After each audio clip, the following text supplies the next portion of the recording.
Tim Collins with Cullman today. I'm out at the Cullman Wellness and Aquatic Center with Director of Parks and Recs in Cullman, Nathan Anderson. Nathan, thanks for meeting with me for a moment. Thank you, Tim. Now, I understand that we've got a little bit of a problem with the air filtration system in the Natatorium, the indoor pool. Can you tell us about that? It's actually a commercial HVAC system that's built for natatorium so that you can control the humidity and the temperature of the environment.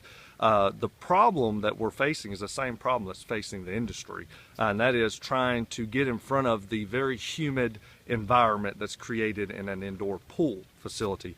Matter of fact, the industry, between the pool chemist and the HVAC manufacturers, they've been kind of pointing fingers for decades now, saying it's your fault that we have this issue, or it's your fault that we have this issue. And fortunately, the manufacturer that we work with, Pool Pack, and then our mechanical engineers and the pool chemists that we've worked with have come together in a room, and we have solved a problem that has actually been plaguing, as I said, the pool environment, indoor pool environment, for a long time. Well, Nathan, it's my understanding that you've got two dehumidification units right now. One of them is down.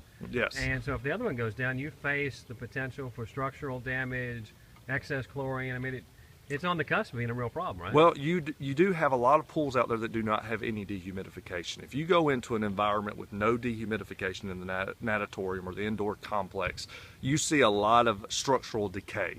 You see it on the walls, as far as the sweat, rust stains. You see it on the ceiling, on the structural beams.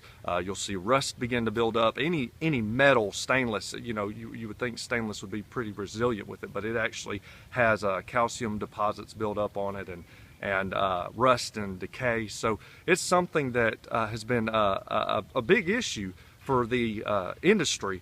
And for our environment, fortunately, we are on the front side of this thing.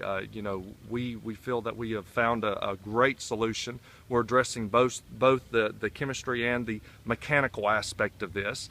When you think of commercial dehumidification or just climate control, you think about the interior of the room. You get the airflow towards the inside of the room, and actually, as the industry has uncovered, it's actually about hitting the surfaces so that you dry the surfaces of the environment, so you don't have buildup of moisture and sweat and condensation, and then that ultimately leads to the decay of the building. Gotcha.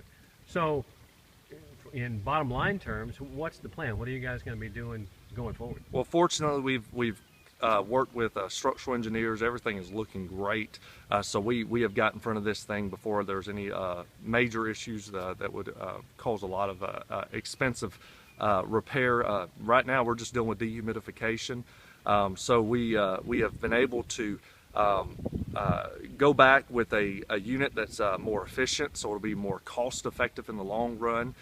We're also going to be creating an environment that's more comfortable probably than the day it opened. So when you come in, you should notice it right away, the difference in the way it feels. So the process here is not a quick one. When you're talking about units like this, it takes quite a bit of time, 10 to 12 weeks to build something like this. So we'll be working on this methodically. We're going to go ahead and clean up whatever little bit of condensation, sweat stains and things like that's already created. We're also going to give the environment a little bit of a facelift with a paint job and clean up some of the still in the environment. So we'll we're looking at a several-month process. Well, Nathan, it sounds like what you're telling me and some of the plans and ideas behind the scenes, the Natatorium, the indoor pool, is going to be better than it was when it was new almost. That's the objective. This facility's been open 7 years. We've always prided ourselves in giving the best to our community. So we're going to use this time, being that we're going to have to be closed down in the interior pool area, to do this work. We're going to take this time to give it a little bit of a facelift. So it's an exciting thing for us. It's an exciting thing for the community. Anybody that walks into it afterwards will see it was much needed, and this will really preserve the facility for many decades to come. So we're excited about this. Nathan, thanks so much for your time. That was a good explanation. I think I understand what's going on now. Thank you.